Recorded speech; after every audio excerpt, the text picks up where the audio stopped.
Hello and welcome everybody to another episode of the cEDH cast. My name is Ian, and with me as always... Actually, no, we do not have Brayden this week because the folks of the Evolution Discord have taken over this podcast. That's right. Before we get to the explanation on that, let's talk about our patron shout out. Our patron this week is Steve St. Clair. Steve, thank you so much for your support of the podcast. We are really excited to be still getting a lot of support in these tough times, and we really thank you guys from the bottom of our hearts. Recently, Brayden was able to get a webcam and a brand new microphone from the support that we've gotten from the cast, and we are talking about a lot of new exciting ways to build things up. Going forward, we are probably going to be pushing towards new goals. If we hit our 750th subscriber, we are actually going to be using that new webcam and microphone to try and do a webcam paper cEDH game and stream it for people in the audience. So thank you all for the Patreon for helping that out. Moving on to this week's main topic, we are going to be breaking down the best deck that everyone is sleeping on. We're going to be talking about the Evolution Project. And with me, I have two amazing guests. We have Altun and Higher. Say hi, guys. Hello. What up? These two gentlemen are joining me here today because they are huge influencers in this project. And let's just start it out. Altun, you kind of came up with Evolution in general, and I'd love to sort of hear your elevator pitch of what the deck means to you. So the deck to me is kind of almost everything. I don't play a lot of black in cEDH, and I just always want to keep working on those Sans Black decks, and Evolution just happened to be that next step that I started taking. And I brought on Higher, and we made it 5-color as well. We've made it 4-color. It's super sweet. Very cool, very cool. And Higher, as Alton was saying there, you have been championing the 5-color version of Evolution, and that's run by Kenrith, right? Correct. Yeah. So we're going to, when we break down the deck and the history of the deck, we will sort of talk about how it has, ironically, evolved into these different forms. So when the deck was first incepted, let's give a quick definition of what Evolution is. So the original version is Bruce Tarl and Thrasios Triton Hero. And the basic shell of the deck is a combination of some really intricate layered combos, in addition with a lot of grindy mid-range strategies that allow you to best utilize Thrasios. Is that a good way to describe it, Alton? Yeah, just overlapping combos, high quality, and a lot of Thrasios activations throughout the game. Great. So you were originally on Blue Pod, right? And Yes. That sort of evolved into Evolution. Do you want to take us kind of through that history and how that happened? So this whole thing started by actually trying to play a teamer cEDH deck, which was Riku. And I was just playing Riku with Birthing Pod, trying to work Kiki-Jiki combos. And I was just missing that little space that White was adding. It was adding the Feldark Guardian, the Karmic Guide, just to make those lines smoother. And then it eventually came into Blue Pod, where I started working with Lurker and comparing it to Blood Pod, and being able to play counter spells and then getting Corridor Monitor, all these other pieces just made those lines so smooth. But eventually the format got even more focused on Flash as it was going, and I just needed to play quicker, and Theros came out, all these other layered combos were able to be played in Evolution, so I made a whole new deck called Evolution. It was just an evolvement from Blue Pod into what it is now. Cool. So you really took the best parts of what you were seeing with Blue Pod, threw out all the chaff, and Evolution kind of was born from that. Yeah. Gotcha. So let's talk about Evolution as a deck right now, and then at some point we can go to what black adds to the deck. But right now, the 4-color Evolution deck, what are sort of the combos that are pulling you to be playing this Sans Black meta? So in the Sans Black one, I get able to play Underworld Breach and Auriok Salvagers together. Just has such an overlapping combo space that they work surprisingly well together. Yep. So LED comboing with Wheel, Brain Freeze, Windfall, and Breach digs you until you get your Auriok Salvagers, and then you get to make infinite mana there as well, and then just activate Thrasios and kill people. Or you can just go Auriok Salvagers with LED and just kill people. You get return pieces and refill with wheel. Breach is just an insane value card at flashing anything back in your graveyard. Right. You get one card combos almost with Intuition, where you get to pull all those pieces out of your deck and put them into your graveyard and then just play them. I've noticed Savine's Reclamation especially has been a huge player for me personally when I've been jamming the deck. It's just, throwing it into an Intuition pile or bringing back a crazy powerful piece like an Underworld Breach, or sometimes even like I played a game against you, I remember, where you killed my Ristic Study. I think it was 3 times, or attempted to kill it 3 times. Yeah. I countered it 1 time, brought it back with Savine's, and then flashback Savine's to take it back. So it's been a huge player in the deck. That game was definitely a nightmare for sure. Being able to. Savine's Reclamation is just hilarious too. Like today, I flashed back a Savine's Reclamation to bring back a Dockside and a Grand Abolisher. And that Dockside made me 15 Met Treasures, or 17 Treasures, something absurd like that. And then I was able to cast Baron or other combo pieces and just win the game from that spot. Yeah, it's a pretty powerful way to take the deck. So let's talk about the other strategies with Evolution, because as we did mention, it is a layered combo deck. So we talked a bit about, and I'd like to break this down, the layering ability when it comes to the Underworld Breach combos and Auriok Salvagers. Because, to be honest, there are many cEDH decks right now in the color red, and almost every single one of those decks are playing Underworld Breach because the card is just raw powerful. A lot of decks in red are going to be playing Wheel of Fortune, and if you already have those packages, that plus a Windfall or something, it makes sense to add a Lion's Eye Diamond to the deck, and that way now suddenly your Breach is not only an amazing value piece, it's also a win condition. Well, now you're saying, okay, well, if LED's already in the deck, let's make it dead just another 15% less of the time by adding Auriok Salvagers, right? So I guess, is that sort of how these layered combos have kind of come into fruition when building the list? Yeah, so that was the original thought of it. So I actually was working with another Bloodpod player twice, and I was originally trying Scepter in this deck in the first iteration of Bloodpod. He's like, why not just try Bomberman? So I tried it out, and then Breach came out on top of that, and I have never looked back since. That card has been an insane addition to the deck. Yeah, Underworld Breach is just, in many ways, proving itself to be, in some decks, a second copy of Yawgmoth's Will, but in this deck, if you look at it, it's a much better Yawgmoth's Will. It does things. It's an insane thing to say about a new card, but it's a better Yawgmoth's Will 100%. in this deck. It got banned in Legacy almost instantly, and it's probably going to get banned in Modern fairly soon. The card's insane. Yeah. So let's talk a bit about those piles. So for those who don't know, Intuition, the card that we mentioned earlier, is a card that allows you to, at instant speed, search for 3 cards with a different name, and your opponent picks one of them. That card goes to your hand, and the other 2 go in the graveyard. With things like the LED line with Underworld Breach and Savine's Reclamation, you really start giving your opponent these impossible piles, right? So you can say, fine, put the LED in your hand and everything else in your graveyard, and now you get to crack the LED and flash everything back with Savine's Reclamation.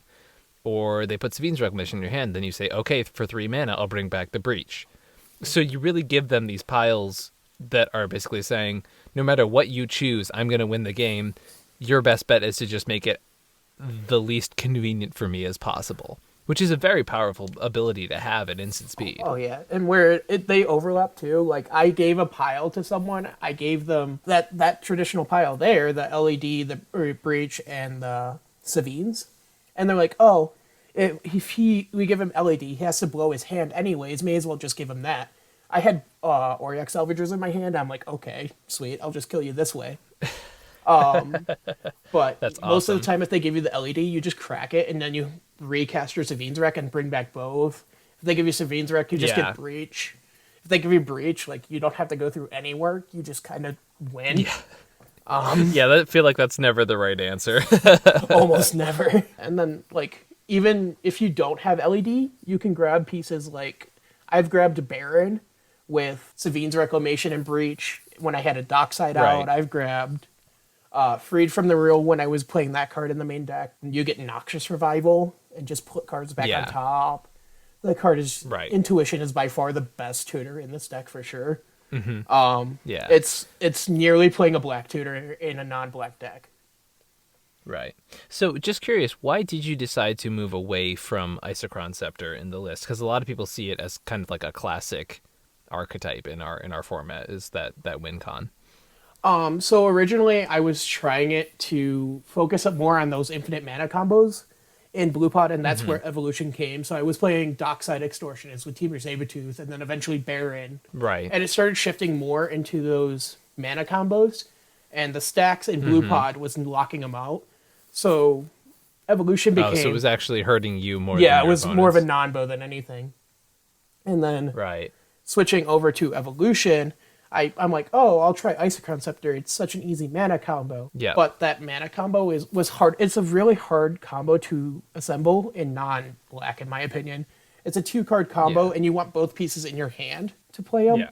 You can't just play, like with Dockside Baron, you can just play a Dockside for value, or you can just play a Baron and bounce something and then bring it back later, or... So Evolution is kind of, if I would to give the smallest version of it, Evolution is just a series of tight win conditions, and in combination with just high value cards, and in an optimization of just trying to win the game as efficiently as possible.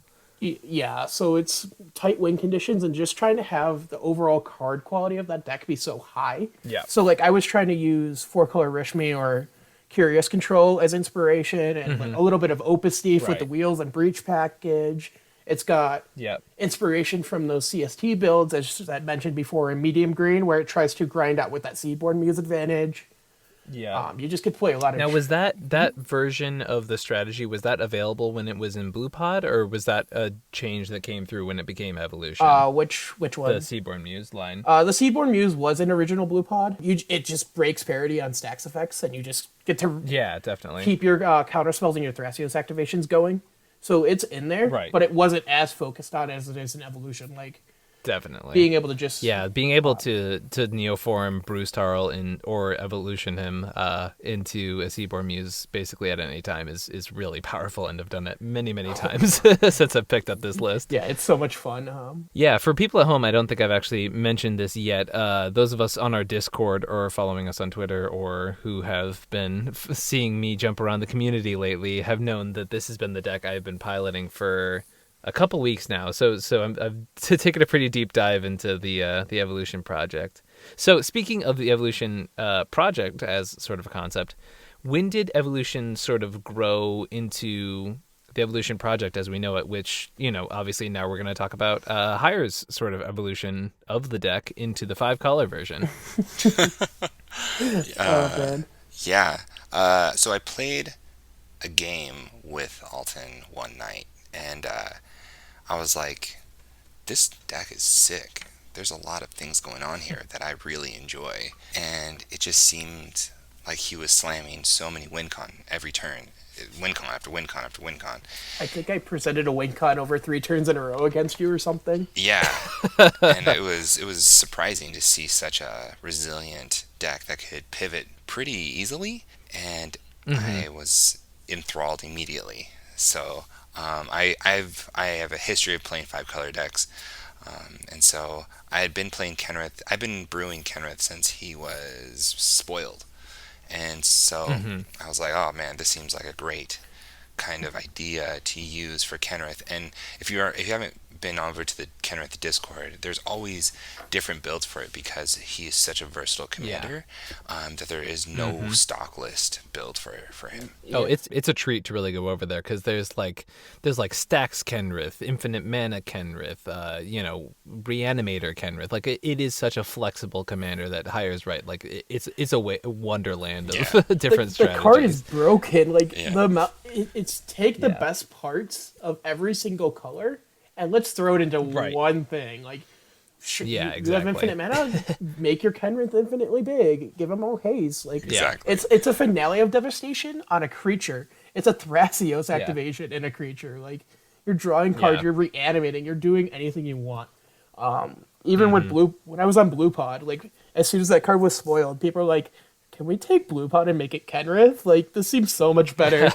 And Higher coming with funny. Evolution Kenrith, that was such a fun deck to build with him. So you guys did actually work on that together? Yeah, definitely. Yeah, 100%. We sat down and were able to brew like the beginning list, and from there it just has kind of evolved. As it's funny because a lot of the things that you find in evolution, it can translate into 5-color, or it can translate into sans white, and so for me it's been just like so much fun to just be a part of it, and it became like this larger, bigger project, right? Just it's more than just like one build, it's like an idea. So can we talk about what the Kenrith version adds? I know that there are definitely some packages that adding black to the deck really gets to utilize, and what kind of the base concepts from the 4-color version you've kept in the 5-color version. Yeah, definitely. So we're still doing Underworld Breach lines.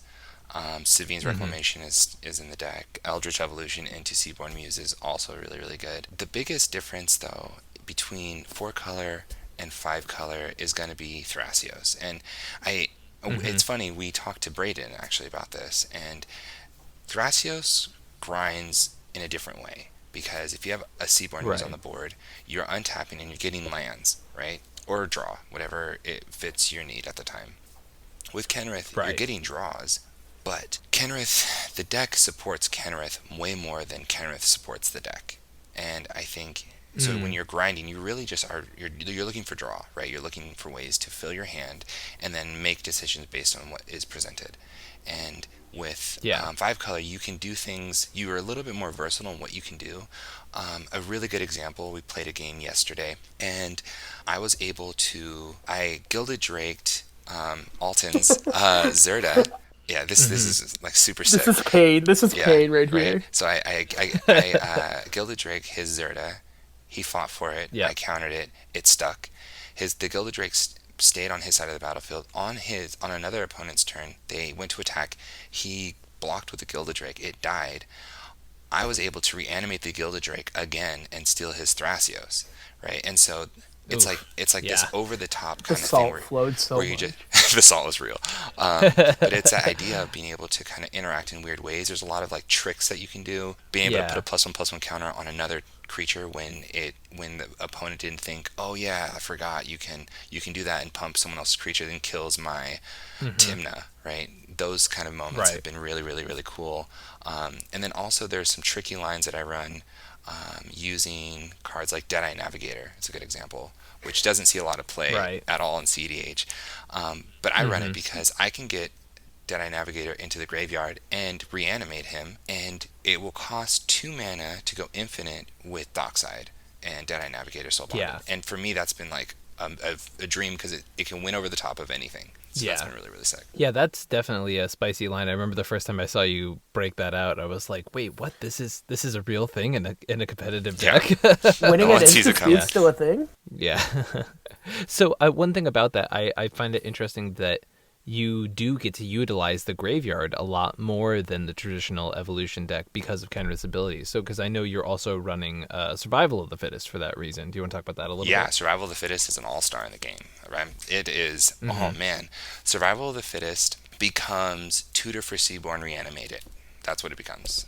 Yeah, definitely. And then from there, so there's a lot of lines that I run where it's play Survival of the Fittest and then pitch a creature to look for Seaborn, or pitch a creature to look for Gilded Drake or Dockside or any like thing, and I'm really just filling my graveyard with value creatures, right? And then reanimating whatever I need at instant speed. A really tricky line that I do now. I run Hermit Druid.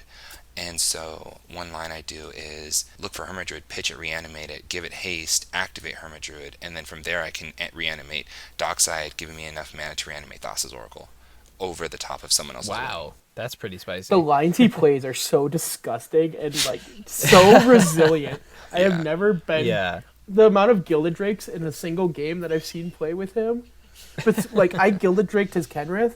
He Eldritch Evolutioned the Gilded Drake to grab his own Gilded Drake to take Kenrith back, and then... So one thing I've got to say about Kenrith is a lot of people's sort of main complaint about the commander is that the 5 mana is a real cost, and compared to Thrasios, which is pretty broken at 2 mana if you want to just jam it and then be ready to draw the next turn.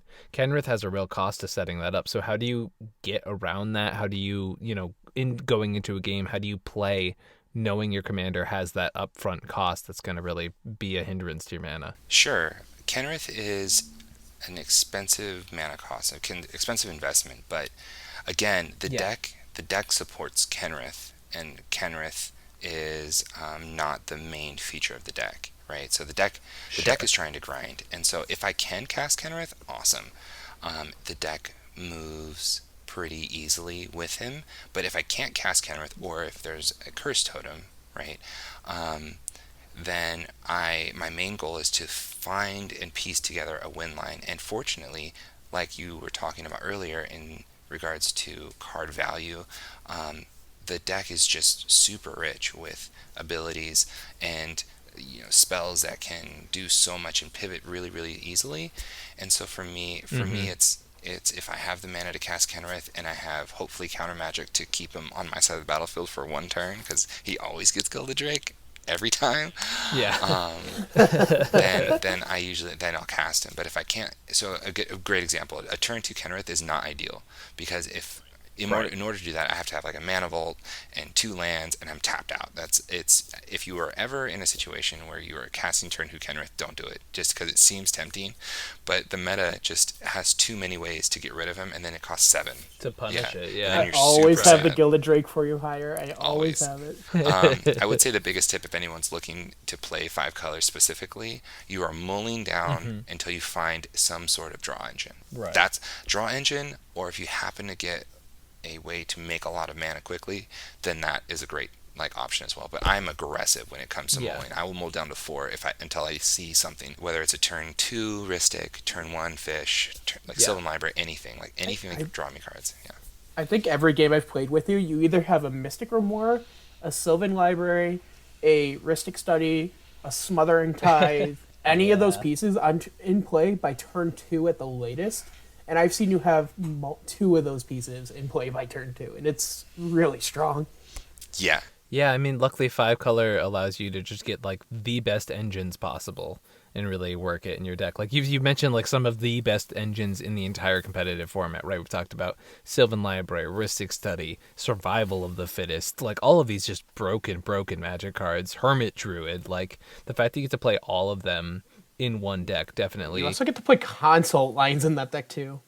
Yeah. Yeah, so I was going to talk about that next. So not only are you playing these really powerful strategies that do not involve black, you do also have the luxury of being able to play consultation. So what is the balance of your deck? Where are you playing into consult a lot, or is it just a really sweet win con that avoids a lot of hate? Yeah, I don't ever go. That's never my primary line is consult. Consult is too guarded right now, right? Because with the flash band, everybody is on consult, and so for me, I run a lot of cards that don't gain a lot of hate very quickly, like Deadeye Navigator. I'll play Deadeye Navigator with just Kenrith on the battlefield, and people will just look at it and think, cool, you have a way to kind of protect your commander. But it's being able to stay under the radar and not get hated out. If I play a Thassa's Oracle, immediately I'm on the radar, and that's not where I want to be. And especially when there's other ways to win. In Kenrith, you can, if you are able to create infinite mana, you can draw your deck, play a silence, and then make everybody else draw out. I have been able to do a lot of lines where it's draw my deck, reanimate, Thassa's Oracle, lines like that, where it's just clean. I don't have to worry about anybody else, I don't have to target anybody else, so there's a lot of things like that where that's great, but Tainted Pact or Demonic Consultation, it just gets around so much hate. It gets around almost 100% of it. Very few cards. Yeah, that's definitely one advantage that I think the standard evolution list, I have been playing against a lot of stacks in the meta lately, and because of that I have added more, generic removal to my variant of the list, where I'm adding more, bounce spells that will hit anything. But you get to have that win con just naturally in the deck that's play whatever you want except for a rule of law. Yeah, I think in the Sans blacklist, I'm at 24 interaction spells, counting counter spells and bounce spells and removal and things like that. With Flash being banned and the shift to a more stacksy metas pretty much across the board, Kenrith specifically is really resilient to a lot of hate. A great example, Blood Pod has been reemerging pretty intensely. Yeah. Right? And Blood Pod runs a lot of really awesome cards that usually stop decks, like just straight out. Sire of Insanity sucks, right? Yeah. But Kenrith plays into Sire of Insanity really well. It's disgusting. Yeah, so I discard my hand, great. I have all this awesome stuff in my graveyard now. Sweet, Right. And just reanimate that later. I'm just gonna reanimate anything. Hermit Root. I'm trying to get stuff in my graveyard. You're doing the work for me, so that's cool to play into that. The only things you're really looking out for are going to be if you hit 4. I think 4 is the critical mass of stacks pieces. So if there's like a, Aven Mind Sensor, a Grafdigger's Cage, a Linvala, and a Null Rod, you're pretty like the whole table's groaning at that point. But Kenrith is specific. Exactly. Like I'm really super bummed. I mean, you also break parity pretty well though too, because you have that 5/5 beater or even pumping. Right. You get to pump it as well if it's not a curse totem. Like it's scary. Definitely. Yeah, that is one thing about Kenrith is maybe sans curse totem effect. You really do have this beater that one can trample through, get haste for a single mana, give haste to all your creatures, and also like if Kenrith is unlocked, you win combat almost every time because just one counter in one spot means that the advantage is swinging back to your side. Yeah, there's a lot of really spicy things you can do, and a good example of the haste enabling, right? That is all creatures get haste and trample, not just my creatures. Yeah. And so I've done a lot of things or made deals where someone else has a response to something, but they can't do anything because their creatures are summoning sick. And I was like, all right, well, all creatures have haste now. Now can you deal with this food chain that's about to stop the game, please? Thanks. And so great. It's like stuff like that. He's a real political commander as well because you're able to target so many everybody. He's a king. Yes, he's the king. One thing I want to talk about, as compared to most consultation decks, the luxury you have in this deck, and the reason I actually really am enjoying the Sans Black version that Altun and I are both playing, there is a thing with evolution where, as you guys talked about when, Higher, you discovered the deck playing against Altun the first time, Altun was able to attempt to win 3 turns in a row, right? With the average consultation deck right now, although it is a highly resilient strategy, it's extremely resilient to hate, it's extremely efficient, and it gets around a lot of stuff. It definitely has the highest blowout potential of any deck right now. Whereas when I play Evolution, sometimes I will attempt to make infinite mana with a Grim Monolith, and someone will kill my commander in response, or someone will play a Drannith Magistrate where I can't play my commander at the moment. We have all of these ways of, even though we are stopped, the deck is not going to draw without a library the next turn. So it does get in these situations where you do get to just be like, okay, you stopped me once, how about now? How about now? How about now? Over and over again until your opponents are exhausted. So, yeah. I definitely do both of you like have times like that? Do you want to talk about with both your lists? Yeah, I can talk about some. Like there's with the overlapping pieces, like I can just play a Zerda out and just start activating Thrasios for 2 mana, and then I'll eventually draw a Grim Monolith, or in your list, Basalt Monolith, and then, oops, I have infinite colorless mana, I win. Or just playing Dockside, and just, oops, I have all this mana, I guess I could activate Thrasios. Oh, there's my combo piece, I win. Exactly. Like, there's just each card quality, like, even if it's, like, LED's not that great alone, but it's still like, okay, cool, I can wheel, discard my hand, and ritual at the same time. Yeah, exactly. I've had some cute things with LED where, I'm down to 1 card in hand, but I have like 7 mana up, and I'm like, well, I might as well crack an LED and activate Thrasios, and that way my next couple Thrasios activations are just getting me more gas. You know what I mean? I'd rather have, say, a brand new card for 1 more Thrasios activation as opposed to what was currently in my hand at the time. Yeah, the card quality is just super high, but they're unsuspectingly high. A new addition that I'm trying is Gordrakis. I can just mutate my Thrasios and keep activating it, and all of a sudden it blocks Tymnas profitably and kills them. Mm-hmm. You just get random value cards that are unsuspecting. So we're starting to talk about Ikoria right now. Before we go into that, we actually have a first here on the cEDH cast we are sponsored this week. So we're going to cut to our ad break right now, and when we come back, we will talk about the amazing things that Ikoria has done for this archetype. Our sponsor for this week is the indie webcomic Starcrossers. In a universe at war, two soldiers adrift in the endless sea of space collide. Can they find love crossing the stars together, or will a horrible realization tear them apart? Starcrossers is a sci-fi romance webcomic written and illustrated by Michael Tortora for the Webtoon Short Story Contest. He's also the artist behind our logo. The first 2 episodes out of 5 are up right now, and you can check them out in the link down below. Mike is a brilliant graphic artist, and this work is really a passion project of his, and I really think it actually has a really nice story. So feel free to go check it out. Make sure to like and subscribe the comic if you really enjoy it. I don't usually enjoy webcomics, but I do like space and stuff. And actually, I'm probably going to keep reading this, to be honest, which seems a little out of character. But I'm pretty hyped to find out what happens.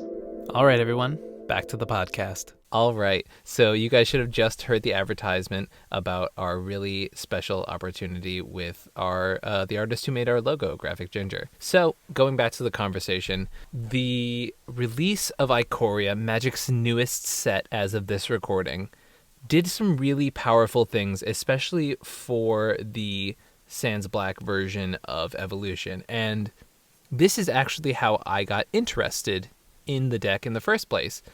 Specifically the printing of Zerda the Dawnwaker.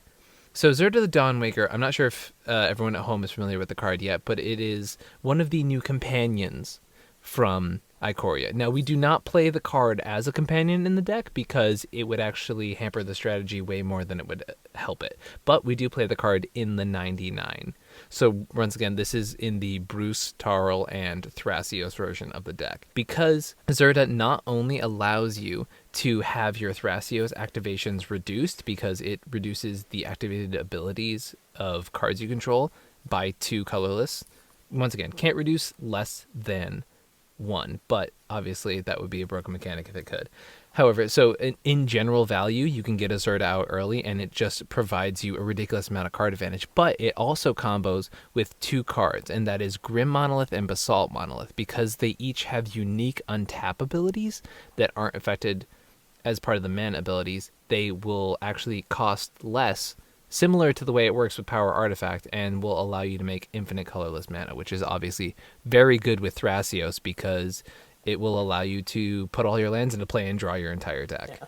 So, Alton, I'd love to hear sort of your reaction to Ikoria and how it changed the deck for you. Just not even Ikoria, just 2019 and 2020 have just made this deck so good. Breach, Veil of Summer, like all these stupid busted cards that are getting play in constructed formats are breaking cEDH too. Not like Flash, but they're still so strong and good. Like even Zerda, if you look at it, it's a 3/3. It dodges Pyroclasms. That's the funniest part about the 4-color version I've noticed is that like this deck, it's a green deck that runs Mana Dorks and plays Seedborn Muse, but is by far like one of the least affected by green decks by Pyroclasm. It's a very weird contradiction. Like I'm actually playing more Rocks over Dorks right now. Like I'm still playing a couple Dorks, but I'm able to play like Flame Sweep in my deck or Pyroclasm. My Thrasios doesn't die to it. Zerda doesn't die to it. Bruce, Seedborn, Magistrate. Yeah, none of those cards, like, right. There's so many cards that just don't die to Pyroclasm in this deck. Yeah. Those the 3 damage removal spells like Clarion or a bigger Toxic Deluge, like they hurt. Right, Rolling Earthquake sometimes, but, like, those hurt every deck, so. Now, Higher, did your version of the list get any of the new pieces from Ikoria, or has your deck remained basically the same? From Ikoria, yeah, the deck is pretty... Are you on Magistrate? I'm not on Magistrate now right now. Okay. Oh, okay. Yeah, I run very little hate. That makes the deck sense. doesn't... I'm much more in... Like, I run 26 instance, and so I'm much more concerned about being able to deal with situations when I'm in them and not be quite as proactive. And nothing feels worse than anything getting draked, specifically a Magistrate. Oh my gosh. I'm trying to keep as few of those on the battlefield as possible. Yeah, I was in a game the other day where someone draked a magistrate, and then I draked the the magistrate from that player just because of how impactful it was on my opponent's decks. Yeah, it's so brutal. Yeah, so I try to just keep as much interaction as possible. That card just like will hit the field, and like I barely ever see it actually die. Like I was in a pod, and someone jammed it on turn 2, but it was there until turn 3 of turn. That card literally didn't die. Wow, that's insane. Yeah, I have noticed that card is quite responsible for dragging out a game or two. No one wants to get rid of it. Everybody wants to keep it because it stops everybody else.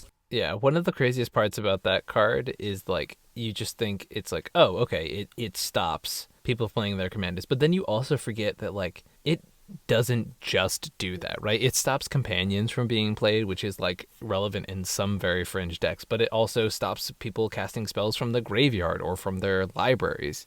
And like it's super good. You know, Elsha's a real deck in our format. Graveyard decks, Kess is a deck. Like Underworld Breach, the card we've been raving about for like the past 20 minutes, like it's a real card, and it's insane that all of these things are shut off. It stops Food Chain because they can't cast them from exile. Right. The card just stops way too much in this format. And that's only one of the cards that we're getting. Like we mentioned Zerda and Magistrate both dodge it, but like Kinnan has been making appearances in this deck. Like that card with Dockside is hilarious. Or Smothering Tithe, like oh yeah. I remember the first time I had Kinnan and Smothering Tithe out, I was like, wait, I have like 14 mana right now, what?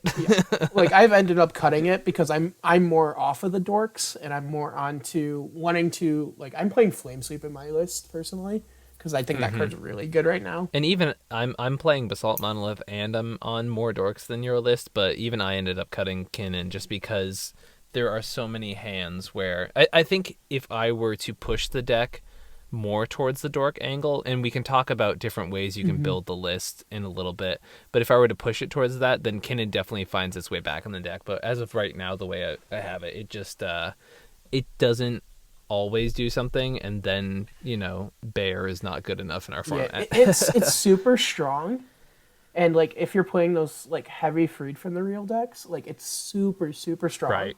But it's just it always felt a little too much Windmore for me, and I wanted to streamline down a little more. I definitely realized it had to go when I was keeping in Freed from the Real because it worked with Kinnan, and I was keeping in Kinnan because it worked with Freed from the Real, and I was like, but I'd never go for these. Get out of here. Like they're both bad. That's where I was at too, and I personally swept them up. But there's also one more card for my Courier that I'm actually that it was actually brought up on the Discord by Chocolo or something. I don't know how to pronounce his name. Yeah. But he's like, have you seen Lord Drakus? I'm like, I've looked at that card before, but I just never thought of the home for it. And he's like, Mutate's actually really good because you can mutate that on a Dockside Extortionist and return a down spell from your graveyard. And then all of a sudden you're bouncing your Dockside, replaying it, mutating it, returning the bounce spell. I'm so surprised you haven't heard about this line yet, because Braden will not stop talking about it. I mean, I don't talk to Braden as much as you do, but yeah, that's fair. He's calling it the better version of Baron. I don't think it's better. Which I don't know if I agree I don't with. think I would definitely play Baron right now too. I actually did cut Baron, but I put him back in, and he's been. Oh my god, that card's insane. Like it's like. Yes, it only combos with Dockside, but like... But also, the amount of times I've had a relevant creature stopping me from comboing off. You know, for example, I was playing a game where I was trying to combo off with my Basalt Monolith, and I had a Baron in hand, and I was like... My opponent had a Collector Roof, and I was like, great, I'll just slam down a Baron, sack one of my lands, and now I'm able to win the game. It also is how I actually convert my infinite colorless mana into colored mana in my variation list, because as long as your opponents have at least 3 artifacts or enchantments, you can make infinite colored mana and then proceed to combo off in the rest of the deck that way. But yeah, Drakus has been... I've played 2 games with that card, and it's already put up numbers in both games, and it was just... Like, I brought it back to get a Cyclonic Rift that I got to overload, like, getting an extra removal spell, like, to deal with something. Yeah. Turning my Thrasios into a 2/3, like I mentioned, is actually value because it blocks Tymna's all day and still gets to activate the ability. Like, so let's talk about evolution in the open meta, this strategy. One, I think with Flash Hulk being gone, we have a lot of room for decks like this to be the new proactive deck, right? Because as we were talking about with Hire's list, like there are so many ways for him to just start accruing value and then just, either with cards in the graveyard or fancy lines with Deadeye Navigator, right? There's always just all these things that layer together to try and jam the win in. And with our 4-color list, I'm just going to go over some of the win cons that I'm currently running right now. Like, so on top of the Underworld Breach loop, I have the Zerda that makes infinite mana with the monoliths. But because I have that, I'm also playing Power Artifact, which I know you're not currently on, Alton. There's also Baron Dockside that can make infinite mana, or the Lion's Eye Diamond and Aurochs Salvagers combo. Like, all of these combos are layering on top of each other, and there's tons of different ways to build a deck. Najila is super strong right now that I've been seeing. That's why I want to personally play Pyroclasm on my Flame Sweeps. Same with Blood Pod. Yeah. I haven't... Najila seems very strong right now. I added Zealous Persecution for that reason. Yeah, I've definitely seen a split, almost a dichotomy of decks. And really it's boiling down to a turbo fast combo deck that can win really quick. Yeah, sort of like the farm Mad Nas decks that are kind of breaking out right now. Turbo Nas, I've seen a bunch of those decks come out. I've also seen, these grind stacks decks that are just trying to bring the game to a halt and win through beats or win through a very mundane out. And I think that because there is no flash, people are much more confident in playing, the more traditional wins that do not involve a flash, and but do require 2 or 3 cards to set up, right? Sure. And for me, that's the reason why I don't run stacks. I want to run more interaction because I notice if I need to be able to pivot very quickly. And I don't know why I didn't add this card before, but Zealous Persecution for me has been fire. It's so good. It's been so good right now. So gas. It stops Timna in such the weirdest ways. It's like, oh yeah, you swing with Timna, cool. I'm playing Zealous Persecution and block with my bird. Yep, I saw you do that yesterday. That was that was legit blowout. That's spicy. So how do you guys feel about your lists going into this sort of new kind of wild wasteland that is the meta? I feel great. I love it. I love it. It keeps me on my toes, definitely, because I'm one of those guys that will analyze my deck for hours on end every single day. And I'll stare at my list and I'll swap one card out. And I happened to be sitting on the floor looking at my list for 3 hours. Whoops. And all I did was change one card. Even on the Discord, you can see me talking about I'll post notes talking about each card and how I keep swapping back and forth. I'll play more Dwarks one day, I'll play more Rocks one day. Right. I've talked about playing Isochron Scepter in here. I've talked about playing Squirrelcraft in here just because the deck is super versatile, but it has its core, which I love. Mm-hmm. But it does have that versatility to play into any meta I see starting to shape. Yeah, and that's why I think the term evolution project has really been appropriate for working on these variants of the same archetype, because as someone who's now been pretty ingratiated in it for a couple weeks now, every new day we are talking about what if this line is the new adaptation to go for, or I've been testing this thing, what have you guys been looking at, or what's the 5-color version getting right now that we are missing with the Sans Black version, or we have the other version of the list, which is the Sans White version, which is the Vile Smasher Thrasios list, right? So it has all of these variants and all of this flexibility, but it's all based around this kind of core concept of those layered combos. We're even looking at Thrasyciri as a version, because as you play more of those artifacts, you kind of want to play a Kiri and go low. There's a Divergent evolution. There's so much different. Yeah. It's nuts on the amount of stuff you can play. I'm definitely interested to see, because I know Kai's been working on the Thrasyciri version. I'd love to see it fully utilized and kind of what the end product on that variant is. So, Higher, how do you feel about, as I said, your list adapting into the current meta? What do you feel like? Do you feel like it's been flexible enough to deal with the new stacks resurgence, things like that? How are you feeling about it? I test nonstop, all day. Yeah. If you ever jump into the Kenrith channel for Evolution, you'll see me. I'm consistently always adding stuff just to try stuff out. I just recently I added and took out very quickly because I didn't like the way it performed. But I had Sun Titan in there because Sun Titan is really interesting. How it interacts. If I am able to reanimate Sun Titan, it can get an Underworld Breach on an opponent's turn, which is really weird. That never happens, and I really thought that interaction would be really fun because it would be really cool to have my entire graveyard available when someone's trying to combo out. And I was like, that's really cool. Since we worked on that list, I think Hire's changed probably 100 cards back and forth. He changes that there's so much he can do in 5 colors. Like, it's just take your binder, grab your best cards out of it, and shove it into Kenrith. It's super fun. Super fun. Yeah, big fan. But right now, Hermit Druid has been the most fun. It's been way more safe than I thought it was going to be, because not only do you have a Dredge return to get back your Thassa's Oracle, you also have Savine's Reclamation. So you have essentially 3 spells that can get, and Kenrith, that can all get back Thassa's Oracle. And on top of that, again, layering is a big part of this entire deck.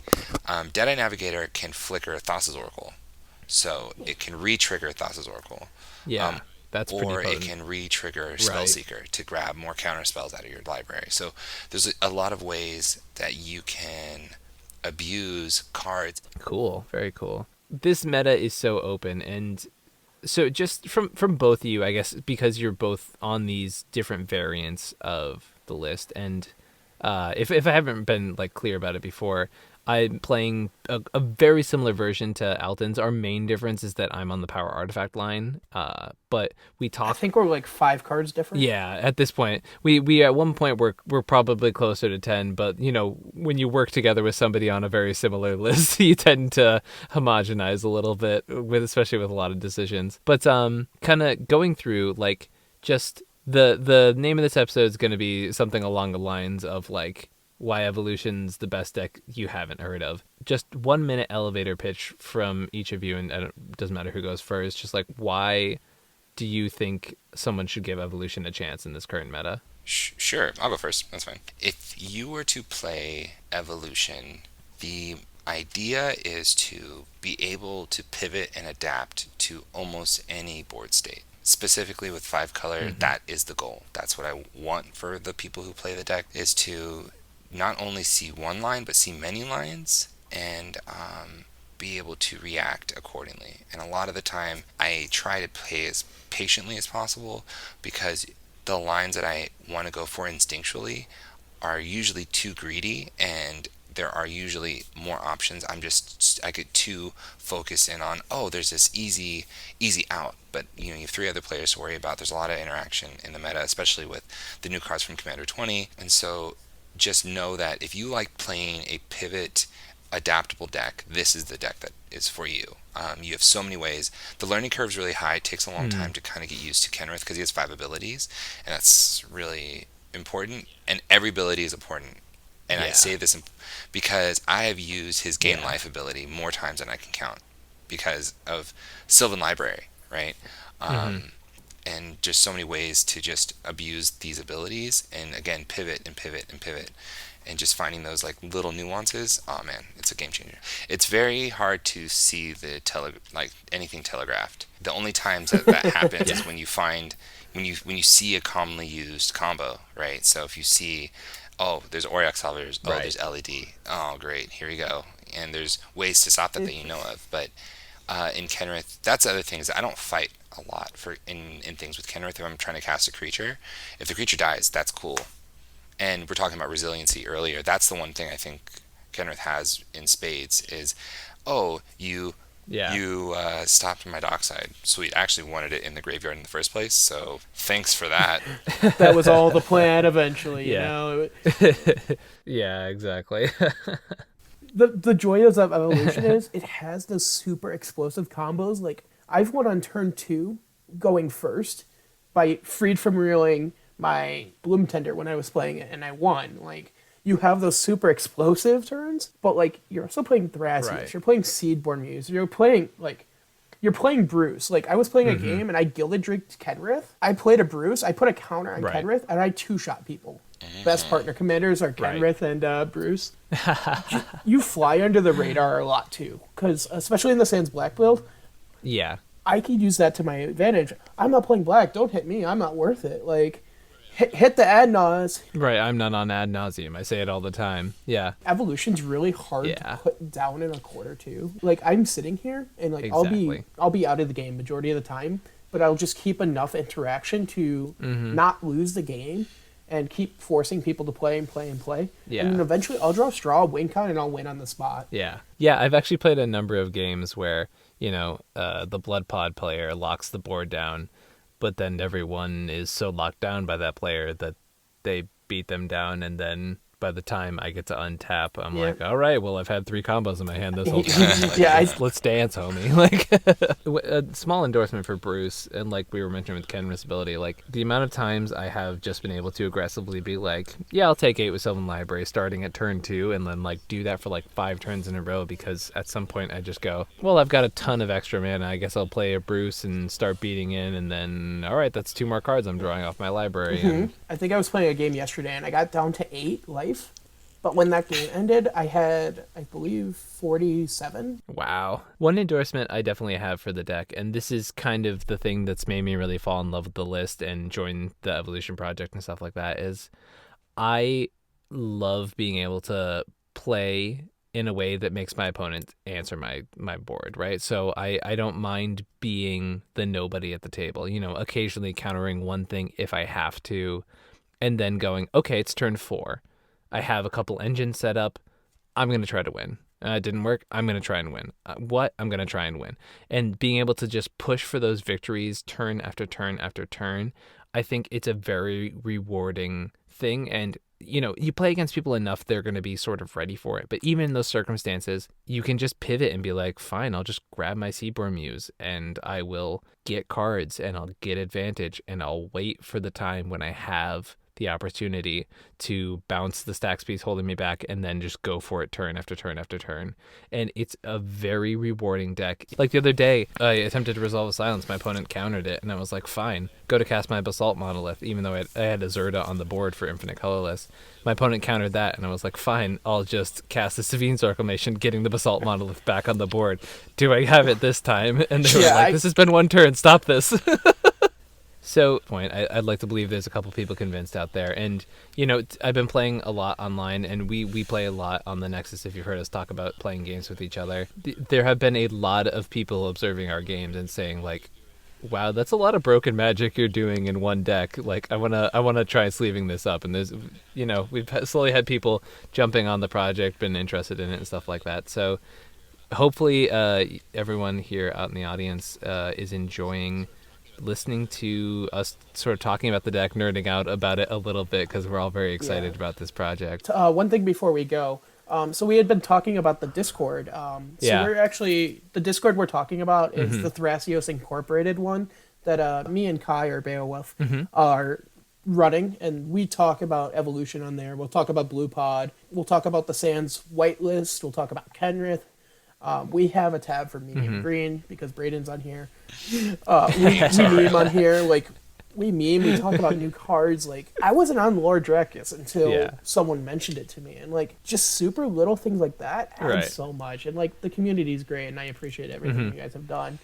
Yeah, but definitely thank you, man. Thank you for having us. I highly appreciate it, man. This is amazing, as well as, you know, good to see more involvement from the community, and the people that you have on this podcast are amazing, so I'm just glad to be a part of it. Yeah, well, really appreciate having you guys here. Speaking of Discord, we at the cEDH cast have our own Discord. Love to see people on there. As I mentioned earlier, we are really close to that 750 subscriber count where we are going to be playing a web streamed game. We're going to be really close to the 1,000 subscribers at that point, and that's a really big goal for us as a cast because it means we can monetize on YouTube, and that's really big going forward. We are planning on some huge stuff when we get to that point, so please, subscribing on YouTube is free, and we are on a number of other places such as Spotify, SoundCloud, Stitcher, YouTube, all of these places, and we are here for you all the time. So thank you, everyone. Thank you, Altun. Thank you, Higher, for joining me. This has been a really fun cast. And from all of us here at the cEDH cast, thank you and have an awesome week. Bye.